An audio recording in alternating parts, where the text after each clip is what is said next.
At a posh hotel in France, the receptionist is horrified by Louis's arrival. Because he is the son of the company president, he thinks he can do whatever he wants without consequences. Louis is spoiled, rude, selfish, and wastes his father's money on frivolity. He brings a large group of friends and even a panther into the hotel room, where they party late into the night, annoying other guests with noise and destroying things in the room. Someone brings a kangaroo to feed the panther, and the poor kangaroo tries to escape by jumping into the pool, but the panther follows him and eats him in front of everyone. The next day, protesters accuse the hotel of animal cruelty and throw tomatoes at a car carrying the company's president, Jean-Francois. When he has a meeting with investors, he is told to do something about his son, as the hotel's reputation is plummeting, and even celebrities are trying to cancel it because of the kangaroo incident. A furious Jean-Francois rushes to the hotel to see Louis, who is still sleeping in the middle of the day. Jean-Francois without his son for his behavior and points out to him that he may be fired if he continues like this. But Louis doesn't care and says he will continue to enjoy the money while they still have it. On his way out, Jean-Francois throws his son's clothes in the trash. In the evening, Jean-Francois's girlfriend Helen comes home angry because Jean-Francois missed her photography party. Jean-Francois apologizes and explains what's going on, showing that he's been stuck in a state of despair all day. Since he is a widower, he had to raise Louis alone, but he never spent much time with him, so Helen encourages him to try. The next day, Jean-Francois goes to a chateau in the countryside, where director Christian is filming another hotel commercial. Christian complains about the model they sent him and thinks he might have the same demands as famous directors like Kubrick. So far, the ad shows a beautiful woman walking through various rooms in the castle, feeling like a princess until she finds a staff member dressed in lingerie. Christian did this on purpose to capture the real shock in front of the camera. But Jean-Francois fears the model will sue them for rude content that wasn't part of her contract. This doesn't bother Christian, who notes that in order to get the best out of someone, you shouldn't ask their opinion. The words stuck in the mind of Francois's wife, and just as he was about to leave the chateau, he looks at the surroundings and gets an idea. He runs to Christian and offers him a part in the film. Sometime later, Louis is leaving the bar with two women when he notices that his car is being towed. He tries to run after it, but suddenly someone shoots him with a tranquilizer and he falls. The next morning, Louis is awakened by a bell. He finds himself in a strange room in strange clothes before Sylvain shakes him out of bed, reminding him to get. He was not late. At this point, Foreman Beauvillain appears to yell at Louis for still being in bed. When Sylvain tries to defend him, Beauvillain starts throwing him around the room and beating him for repulsing his boss. After throwing Sylvain out the window, Beauvillain calls Louis a servant and sends him to work. Louis leaves the building and freezes when he discovers that he has regressed to the 18th century. Beauvillain has to chase after him to get him to work. They locate the Viscount, who stops his walk to declare he is on his way. So Beauvillain demonstrates to Louis how to arrange a bucket and a folding screen for the Viscount to relieve himself. Once done, Dr. Plagy meticulously examines the poop and conducts a thorough analysis, praising its shape and aroma. This seemingly indicates that the Viscount is in good health. Feeling like he's among oddballs, Louis attempts to flee. He runs across a field and reaches the forest, where a pack of wolves blocks his path. He then tries to walk along the road, but Estienne appears with hunting dogs, who start chasing Louis. He crosses a bridge and falls into a swamp, where the dogs surround him. Louis begs for mercy, but Estienne throws him down and aims his spear at him. Estienne believes Louis must be executed for trying to escape working for his father, the Viscount. But the moment is interrupted by Estienne's sister, Isabelle. She strongly believes that servants should always be treated with respect and dignity, which often leads to arguments between the siblings. The Viscount, feeling quite annoyed by the commotion, orders Estienne to release Louis. As Sylvain picks up Louis, the bird that has been observing everything flies back to the forest, revealing itself to be a drone.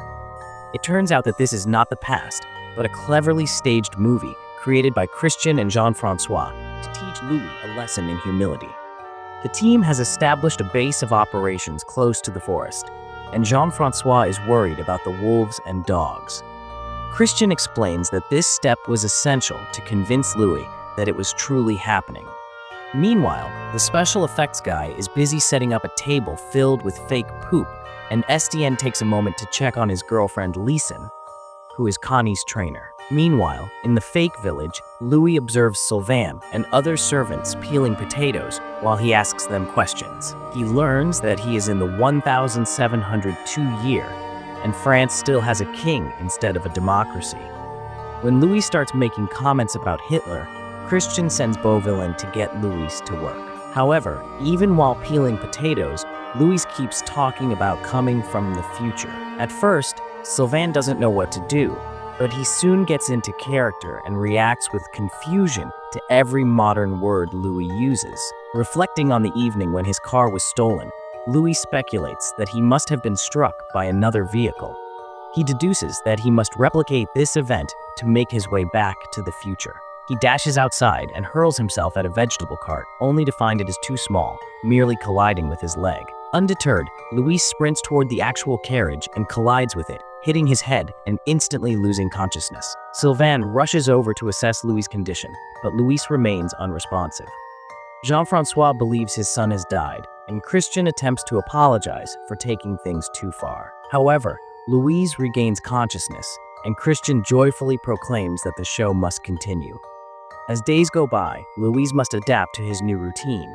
Each morning, he rises at sunrise and spends his day trailing behind the vice squad to place the poop bucket. His responsibilities also involve assisting in the kitchen. Instead of taking a bath, she must clean herself using a bucket.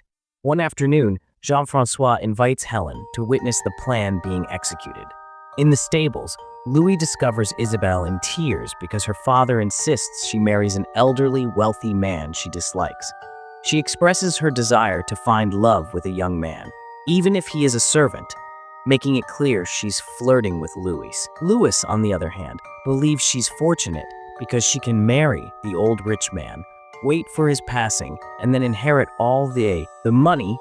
She will have it, and she'll be able to do whatever she pleases. Then she just walks away. After witnessing this, Christian feels frustrated because his supposedly perfect love story seems to be failing. Meanwhile, Helen is appalled by the plan, referring to it as human experimentation. At Isabella's place, she attempts to mount the horse, but the animal goes wild. Louis watches this happen, but doesn't intervene, claiming he knows nothing about horses. Lysum arrives to offer her assistance, and in the process, her skirt inadvertently lifts up, exposing that she is wearing a thong underneath. When Louis catches sight of this, he quickly rushes over to Lysum and throws her to the ground, attempting to look under her skirt to verify if it's really true. However, when he finally succeeds in parting her legs, he is taken aback to discover that she is not wearing any underwear. Lysum swiftly kicks him away, then turns around to skillfully conceal the thong she has just taken off. While Christian angrily yells at the staff for the closet mistake, Helen chastises Jean-Francois for treating Louis like an object that can be forced to change and announces that he is leaving. However, Jean-Francois forces her to stay when he discovers that Louis is looking for Lysum to apologize to her. The staff hastily prepares Lysum, ignoring her protests when she points out that she is a horse trainer, not an actress. Louise knocks on her door, and the staff member tells her to wait a few seconds before opening it to let him feel some guilt. Once he leaves, Louise apologizes for the incident, and Lysum responds by saying that touching her means they must get married. Louise almost panics, but Lysum clarifies it was a joke and then leaves. As a thoughtful Louise is shown on the screen, Christian announces that the experiment was a success, and even Helen is impressed. During dinner, Christian and Jean-Francois take the opportunity to explain to Helen their elaborate plan to make Louis fall in love with Isabelle so they can begin a better life. Helen, however, thinks they are complete idiots because it's obvious that Louis has a liking for Lysum, but her opinions are dismissed. Sometime after that, Sylvain brings Louis to a traditional festival held in the woods. Louis, who dislikes old-style music, decides to teach the band how to play a modern song. He then persuades everyone to line up for a conga line. Jean-Francois becomes emotional as it brings back memories of Louis's childhood birthday party. Isabelle is also present at the festival and requests Louis to show her how to enjoy herself before she is trapped in a marriage she doesn't want.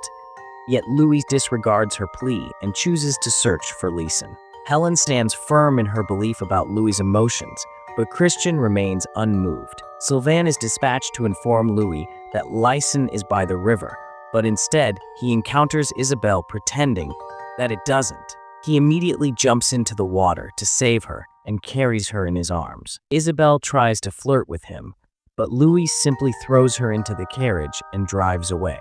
Christian begins to freak out over another failure, so Helen takes over directing for the time being. At night, Louis finally finds Lyson, who did not attend the festival at all. Following Helen's instructions, Lyson tells Louis that she believes his story about the future. Louis is delighted and takes Lyson for a walk, during which he explains many concepts, such as telephones and airplanes. He even takes an apple kes to show her the logo he had on his phone, saying it was the company crest. Lyson is amused until Louis starts talking very badly about the service, manual labor, and public transportation. She scolds him for his attitude and reminds him that he spends his day carrying the vice squad's poop, then leaves. Seeing this, Christian ridicules Helen for thinking her idea would be better. The next day, Lyson apologizes to Helen for letting her down and explains that she has to deal with spoiled rich brats every day at the ranch where she works. Helen understands and tells her that she doesn't need to get into an affair with Louis, just help him grow. Christian is still annoyed, so Jean-Francois assures him that he's still in control and that Helen is just a consultant. When Lyson informs Estienne that she intends to keep acting as Louis' friend, Estienne becomes furious, fearing that this means she will have to kiss him, or perhaps even something worse. Nonetheless, Lyson believes his jealousy is just a facade, and that Estienne is truly upset because she was given a more significant role than he was. Later that evening, Louis seeks advice from Sylvain on how to court a woman in the traditional manner. Sylvain advises him that he should embody the spirit of a bear, releasing all his primal masculinity, and subsequently shows him how to perform the bear dance. It's quite rude, yet incredibly funny. The following day, Louise sings a song for Lyson, using her name, showering her with compliments, and apologizing for his behavior. While singing, he dances, making her laugh and impressing her with his honesty. Later, Louise thanks Sylvain for being a real friend, even calling him an obrat.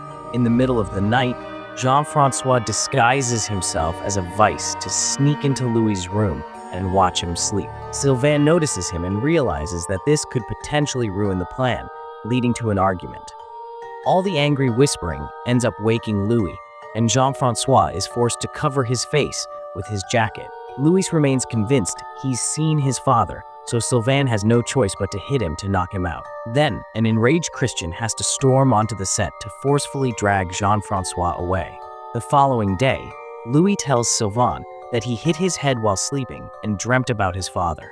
Beauvillain informs the Viscount that Estienne and his friends have gotten into trouble in the city, so the king wants Estienne to be punished accordingly.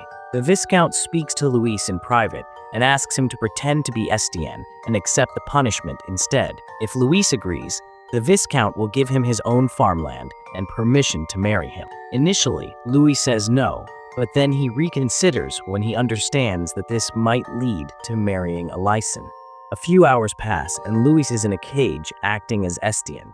All the townspeople are angry because Estienne is tarnishing their town's reputation with the king, so they throw garbage at Louis in protest. He is brought to the scaffold, where a masked man relentlessly whips him while the crowd calls for more punishment. Christian thinks it's the best cinema, but Helen is horrified. Later, Louis goes to see the Viscount, but instead finds Estienne, who forces him to sit down, disregarding his pain. Estienne says his father is gone, and decides not to give Louis the promised reward before knocking him off his chair. Forgetting that he should play, Estienne accuses Louis of wanting to take away his Lyson and mocks him for being a servant, throwing wine in his face. Helen is once more horrified, but Christian considers it a positive turnaround and permits it. Louis then stands up, appearing as though he might rebel against Estienne, but instead, he exits the room. Christian and Jean-Francois feel disappointed, yet Helen is impressed this time, observing that Louis is now finally accepting the consequences of his decisions rather than acting like a complaining brat. Later on, Louis goes to see Lyson and asks her if she would mind becoming friends with the maid in the bathroom, and she assure him that everything is all right. That evening, Louis invites Lyson to his room, offering a simple meal he cooked himself after learning from the kitchen staff. Helen feels proud, while Christian believes the story is becoming dull. The following day, Lyson and Louis take a walk and notice a bird acting oddly in the sky. With the drone malfunctioning, Christian requests a diversion. Lyson pushes Louis into the hay, kisses him until the drone is fixed, and then departs silently. Christian and Jean-Francois are celebrating, but Helen believes they should halt it before it escalates further, because no one should begin a relationship that is based on lies. Helen and Christian have a disagreement about the best way to proceed, and since Jean-Francois refuses to choose a side, Helen accuses him of going too far and decides to leave. This prompts Jean-Francois to demand that Christian put an end to the show. In the final act, Christian causes the Vikings to show up in the village. Louis wants to escape to a safe place, but Sylvain informs him that Lyson might need his help. Louis goes back to the village and finds out that the Viking leader has chosen Lyson to be his wife. Lyson starts crying out for help, but Louis is too scared and runs away. Just as he is about to get on his horse, he spots a bird drone flying above him. Interpreting this as a sign, Louis picks up the thickest stick he can find and heads back to the Viking camp, where he begins knocking out all the unfortunate actors. Feeling so proud of his actions, he nearly attacks Beauvalin too, but Lyson intervenes just in time to stop him. He then mounts a horse with him, and together they ride off into the sunset. Shortly after, they reach the road, and Louis is taken aback to witness Jean-Francois pleading with Helen not to ride away, while they are surrounded by cars and guards. Before Louis can react to the situation, he is sedated with a tranquilizer dart. Sometime later, Louis wakes up in the hospital. He is informed that he was in a car accident and had been in a coma for 3 months, leading him to believe that everything was just a dream. Now he feels depressed and has stopped partying. One afternoon, Sylvain spots him on the street but is unable to speak to him due to a contract clause. That night, Louis shares a drink with his father, who confesses that he left the company and now experiences loneliness. Louis shares with him his dream, explaining how real it felt, and pleads with his father to have faith in Helen. Deeply touched by this profound love, Jean-Francois chooses to reveal the truth to Louis. The next morning, Jean-Francois accompanies Louis to the ranch where Lyson is employed. The couple is joyfully reunited and rides into the sunset to share a kiss. Meanwhile, Jean-Francois goes to see Helen in an attempt to mend their relationship. After some time, Christian launches a new venture, placing wealthy kids in historical settings to teach them lessons. Subscribe for more videos like this, enable notifications, and leave a like to support the channel's growth.